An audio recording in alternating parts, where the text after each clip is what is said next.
Right, so here's a novelty. Keir Starmer, as many of you will be aware, ditched a certain set of 10 pledges that he stood on to become Labour leader. You might recall them. He didn't do it all at once, of course. He ditched a bit here and a bit there, bidding stuff like a Green New Deal, abolishing universal credit as the failure that it has been, defending the rights of migrants instead of attacking them. I'm sure there will be others that you can recall without me going over all of them again. History as they are now, consigned to the bin. Starmer never really meaning a word of them. And so it is in light of that, perhaps, and also to expose the new Prime Minister's history of a loose association with meaning what he says, that the Green Party have drafted what amounts to a brand new set of 10 pledges for Keir Starmer, in what can be seen as a clear swipe at Starmer's past for being less than honest. But these aren't 10 pledges for Starmer to deal with at some point over the next 5 years. The Greens are demanding Starmer deal with all of their pledges within the first 100 days of his government. And whilst they might not be Labour policy, much more on the lines of Green policy as you'd expect, I challenge anybody to not agree with them. Right, so 10 brand new spanking pledges for Keir Starmer. Though given that he hasn't made them himself, he cannot technically be accused of breaking them when he inevitably does not deliver on them, I suppose.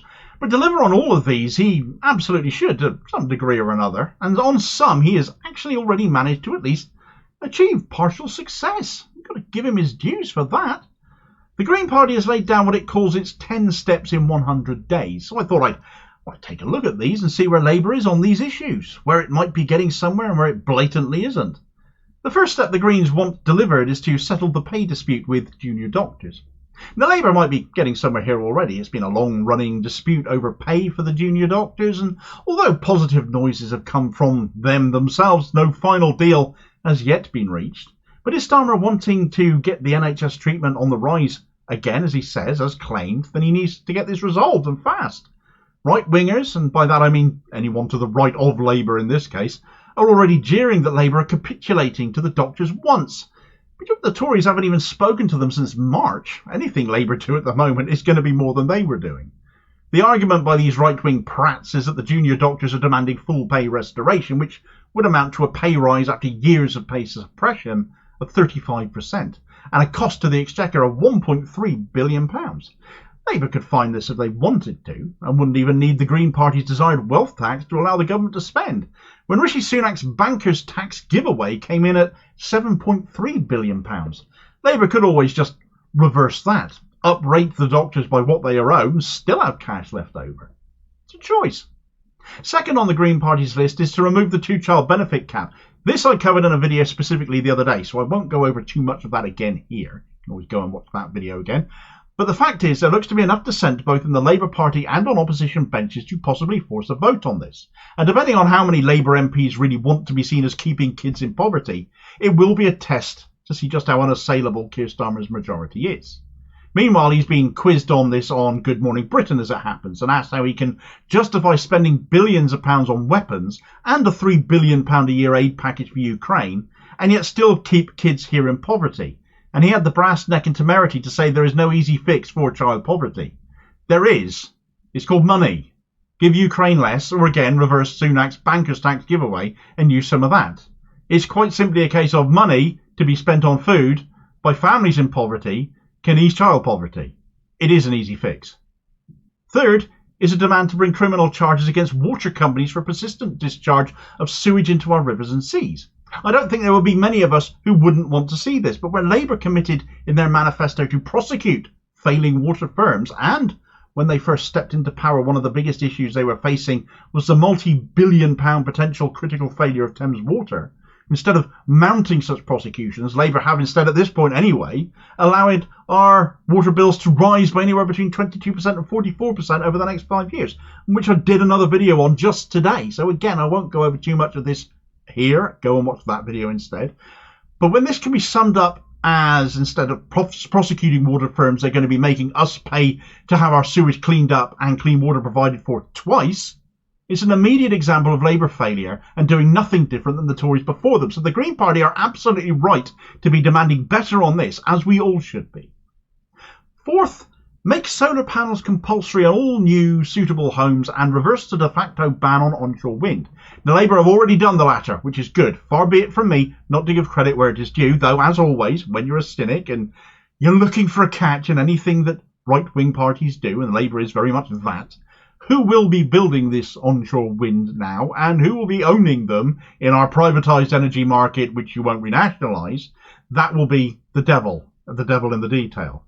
That said, the solar panel idea is a good one, as it is environmentally sound, helps keep customers' bills down, would be popular, far more so than putting more solar panels on houses than filling up fields with the things, for example, land that could then be used for other things.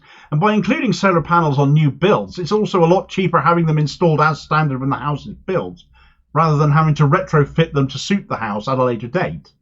We see panels going up around us all the time. It's not as if people don't want them. This really ought to be a no-brainer and would be a popular shift for Labour. It's an easy, good headline for them. And if they were planning on building new houses themselves, I dare say it would be very easy to do. But anything that could be seen as disincentivising for all of those private house builders, said to be the ones actually building the 1.5 million new houses Labour have promised to deliver this Parliament, which incidentally works out at roughly 25,000 houses a month, or 5,700 a week, and they're already behind target on that.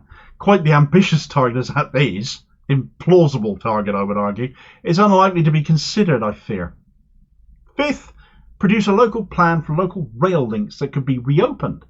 But the Greens opposed HS2. I can hear some people saying it was an overly expensive nonsense that benefited only a relatively small proportion of the population at ridiculous public cost, national cost, for not a lot of national gain, shaving a half hour off the travel time from London to up north. The beaching reforms of the 1960s isolated a lot of communities. The money from HS2 could be better spent improving local rail links or reinstating them around the country than one exorbitant Tory vanity project like HS2 was. Now, it is conceivable, given Labour are still saying they're going to renationalise rail by taking franchises back under government control as they expire, that this could happen. The proper investment in rail without the need to pay off shareholders could see such benefits become a reality over time. But how exactly Labour plan to administer this, run it, ensure the money is still put in, is what we must watch for, because we saw nationalised services engineered to fail previously. This was the excuse made to sell them all off. And we must look out for any sign of this apparent renationalisation, if it materialises, being designed to fail from the get-go so as to justify privatisation once again. Sixth is to call an emergency dentistry summit. This one's received a lot of mockery on social media, I've noticed. Claims by detractors that the Green Party are not a serious party for including such a policy. And frankly, it reminded me of Jeremy Corbyn being laughed at one certain PMQs for happening to bring up bus routes. I dare say the sneering sorts deriding this idea are the people who can afford to pay a dentist, given that finding an NHS one is akin to looking for a needle in a haystack, except actually it's even harder than that. You have people unable to get a dentist pulling their own teeth out. And stats out just yesterday showed that between 2022 and 2023, just 4 out of every 10 adults managed to get a dental checkup in the UK. It's not funny. It's a major health issue. Gum disease, for example, has been linked to the development of diabetes. And for those of us who were born with issues affecting our teeth, I was born with a cleft lip, affecting my dental development, for example, it's all the more important, and the consequences can be all the more difficult to manage. We have a crisis in this country, not just affecting patients, but dental practices as well. Dentists, unlike doctors and nurses, are not employed by the NHS. They just get payments from the NHS to cover treatment. And many, like my own dental surgery, have had to stop serving NHS patients because the cost of doing so would see their practice go under. So if you've been laughing at this policy, there's really nothing to laugh at here at all. And it's good that the Greens have platformed it. And shame on you for being so clueless. Seventh, restore the right to strike to public sector workers. Last year, the Tories passed a law to ban this. Labour are supposed to be the party of the trade unions, so surely they're going to repeal it. Surely that is obvious. Are you on the side of the workers or not? Well, Starmer won't go on picket lines, will he? And he sacks people who do, so it might make you wonder. It's been a question for a long time as to why some unions still fund Labour after that. Now they are in government, if they don't make good on backing workers' rights, why continue to give them workers' dues? Not a union I'd want to be part of if Labour carry on like that and don't enhance workers' rights once more. Well, to be fair to Labour, they have committed to introducing legislation on this and to do so within 100 days. So the same time frame as the Green Party is demanding. So surely this should be an easy win-win situation then. Well, we will see, won't we? Eighth, this one will screw Starmer up royally. Recognise the state of Palestine.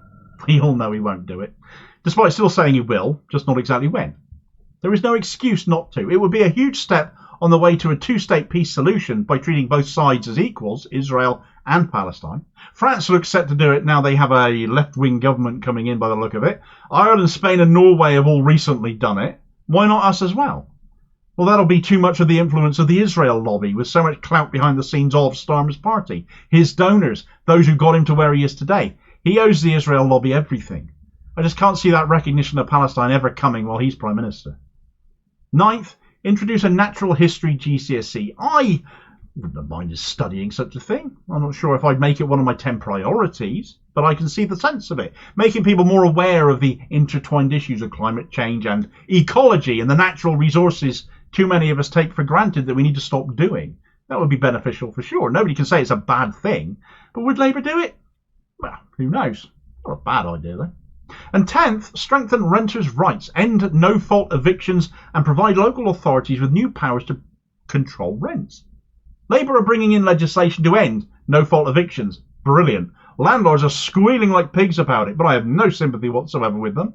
Private landlords frankly exploit a housing shortage, drive up prices, price out first-time buyers, stop people being able to actually save up for that deposit with exorbitant rents, and being able to evict people for no good reason is just ridiculous. So I'm glad Labour are stepping in there. I fully support that. But rent controls they won't go to either. There's a limit to how far they're going to go with them. So still landlords can charge what they like, regardless of local incomes, keeping people impoverished and keeping the housing benefit bill inflated, actually.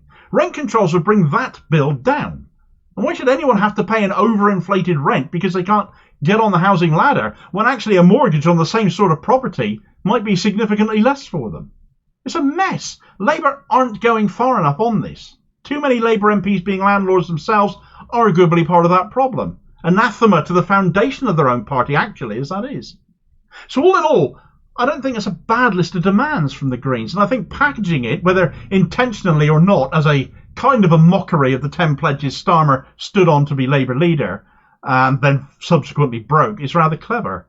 It reminds us that this is a PM who needs to be watched closely, held to account quite tightly, to make sure that he means what he says and follows through, and if he doesn't, to be holding the receipts. Meanwhile, here's a link to that two-child benefit cap rebellion that might be in the offing, a plot to nobble Starmer already, and perhaps show that his supermajority is not unbeatable. And I'll hopefully catch you on the next vid. Cheers, folks.